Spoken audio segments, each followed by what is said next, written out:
6h48 sur France Inter, on prend l'air avec lui, Anthony Bélanger. Oui. Ce matin, vous nous emmenez au Maroc, qui va bientôt avoir son satellite espion. Et oui, ce sera le 8 novembre prochain lorsqu'une fusée Vega lancera depuis Kourou le Moroccan EOSat 1, un beau bébé d'une tonne capable d'observer une bande de terre large de 800 km de large en haute résolution, c'est-à-dire à 70 cm près. Le contrat a été conclu en 2013 avec la France de François Hollande dans le plus grand secret.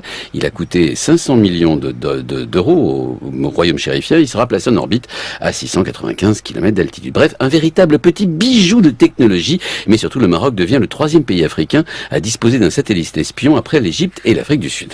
Et ils vont observer quoi, les Marocains? Eh ben, c'est bien le problème. Le Maroc a 2 ennemis et un ami trop pressant. Ces 2 ennemis sont l'Algérie et les Sahraouis, évidemment. Avec ce satellite, les Marocains pourront tous avoir des positions de l'armée algérienne et de celles des insurgés sahraouis au Sahara occidental. Rien que cette perspective rend fou l'Algérie. Quant à l'ami trop pressant, il s'agit de l'Espagne. Et là aussi, les Espagnols ne sont pas du tout, mais alors pas du tout rassurés.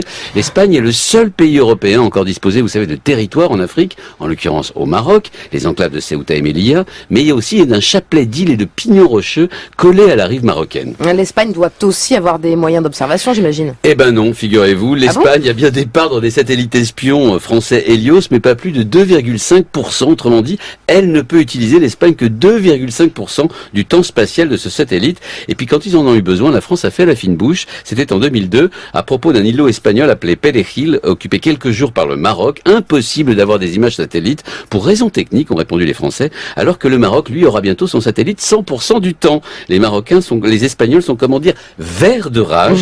Avant de pouvoir disposer des mêmes avantages, l'armée espagnole devra attendre plusieurs années. Pendant ce temps, l'ami et l'allié marocain pourra les espionner grâce à la France en toute liberté. Tout va bien.